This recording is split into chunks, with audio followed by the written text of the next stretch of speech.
ఈ రోజు ఈ వీడియోలో జాక్ కొంచెం క్రాక్ అనే సినిమా గురించి మాట్లాడుకుందాం. సిద్ధు జొన్నలగడ్డ, వైష్ణవి చైతన్య లీడ్స్ గా బొమ్మరిల్లు భాస్కర్ డైరెక్షన్ లో వచ్చిన యాక్షన్ కామెడీ మూవీ ఇది. ఈ సినిమా స్టోరీ ఏంటి, దీని మీద నా ఒపీనియన్ ఏంటనేది ఇప్పుడు తెలుసుకుందాం పదండి. ముందుగా ఈ సినిమా స్టోరీ ఏంటంటే, ఈ సినిమాలో మన హీరో పాబ్లో నరుడా ఏకేఏ జాక్ జీవితంలో ఏ పనైనా తనకి నచ్చితేనే చేస్తాడు. చేసే పనిలో ఆనందం, ఆ పని చెయ్యాలంటే తనకి ఉత్సాహం ఉండాలి. అంతే తప్ప ఎవడో చెప్పాడనో, కెరియర్ కోసమో, డబ్బుల కోసమో ఏ పని చేయడు. మొత్తానికి ఆ పని ఈ పని ట్రై చేసి చివరికి తనలాంటోడు దేశం కోసం పనిచేయడమే కరెక్ట్ అని రా ఏజెన్సీలో జాబ్ కి అప్లై చేసి ఇంటర్వ్యూకి అటెండ్ అవుతాడు. అయితే రాలో తనకి ఇంకా జాబ్ కన్ఫర్మ్ అవ్వక ముందే మనోడు డ్యూటీ మొదలెట్టేస్తాడు. అంటే ఒక స్పై ఎలా ఉండాలని మనోడు తనకి తానే ట్రైనింగ్ ఇచ్చుకుంటాడు. ఆ ట్రైనింగ్ వాడి దేశానికి ఏమైనా ముప్పులు పొంచున్నాయా అని ఇన్వెస్టిగేషన్ మొదలెడతాడు. ఈ ప్రాసెస్ లో తనకి కొంతమంది ఉగ్రవాదులు దేశవ్యాప్తంగా అటాక్స్ ప్లాన్ చేస్తున్నారని తెలుస్తుంది.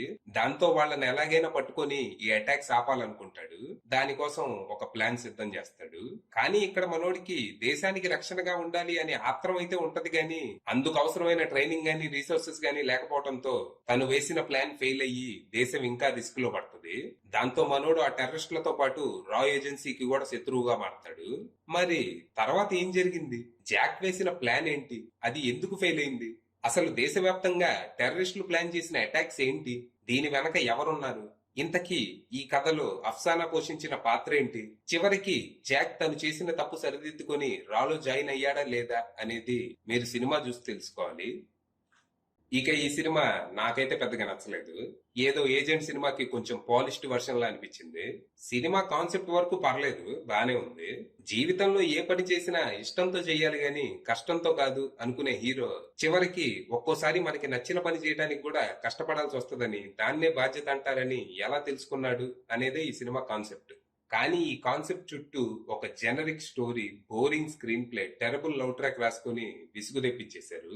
మన తెలుగులో స్పై మూవీస్ అంటే థ్రిల్లర్స్ గారు యాక్షన్ కామెడీలు తెస్తారు. అందులో తప్పేం లేదు. ఇక్కడ భాస్కర్ గారు కూడా థ్రిల్ తో పాటు కొంచెం యాక్షన్, కొంచెం కామెడీ, కొంచెం లవ్ స్టోరీ, కొంచెం పేట్రియాటిజం, కొంచెం మదర్ సెంటిమెంట్ ఇలా అన్ని కలిపి ఏదో చెయ్యాలని ట్రై చేశారు గానీ రైటింగ్ చాలా పేలవంగా ఉండటంతో ఏది వర్కౌట్ కాలేదు. అసలు ఈ సినిమాలో రా ఏజెన్సీని ఎంత దారుణంగా చూపించారంటే, రాబిన్ హుడ్ లో ఇండియాస్ నంబర్ 1 సెక్యూరిటీ ఏజెన్సీ లాగా చూపించారు. హీరో ఒక అమెచ్యూర్, తనకి బేసిక్ ట్రైనింగ్ కూడా ఉండదు. కానీ తను దేశం లోపల, దేశం బయట ఉన్న టెర్రరిస్టులను వెతికి మరీ పట్టుకుంటూ ఉంటాడు. కానీ అట్ ద సేమ్ టైం రాలో పెద్ద పెద్ద సీనియర్ ఏజెంట్స్ కి మాత్రం ఏమీ చేతగాదు. హీరో పోటుగాడంటే హీరోని పోటుగాడిలాగే చూపించాలి. అంతేగాని తన చుట్టూ ఉండే వాళ్ళంతా వేస్ట్ గాళ్ళు కాబట్టి హీరో పోటుగాడంటే. ఇక ఈ సినిమాలో అసలు లవ్ స్టోరీ ఎందుకుందో తెలియదు. హీరో హీరోయిన్ మధ్య అసలు కెమిస్ట్రీ చాలా ఆక్వర్డ్ ఉంటది. లవ్ సీన్స్ వచ్చినప్పుడల్లా సినిమా బాగా డల్ అయిపోద్ది. టిల్లు స్క్వేర్ లో లిల్లీని, రాధికని తిట్టగా మిగిలిన బూతులన్నీ ఇందులో హీరోయిన్ తిట్టడానికి వాడుకున్నాడు మన సిద్ధు. అలా ఉంటాయి ఇద్దరి మధ్య కాన్వర్సేషన్స్.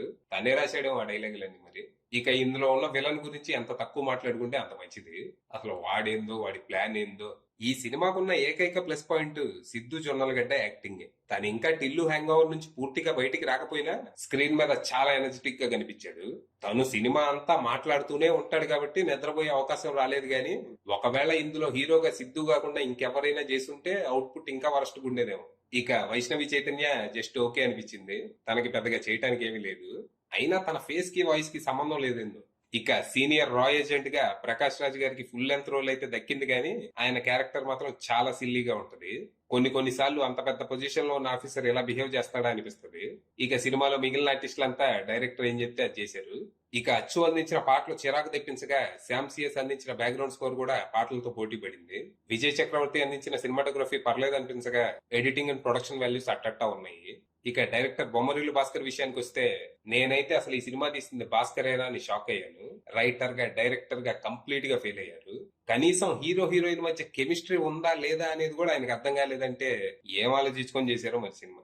ఆయన అనుకున్న కాన్సెప్ట్ కి ఎంచుకున్న జాన్రాయే మైనస్ గా మారింది. ఫైనల్ గా చెప్పేది ఏంటంటే ఏజెంట్ 2.0 అది విషయం.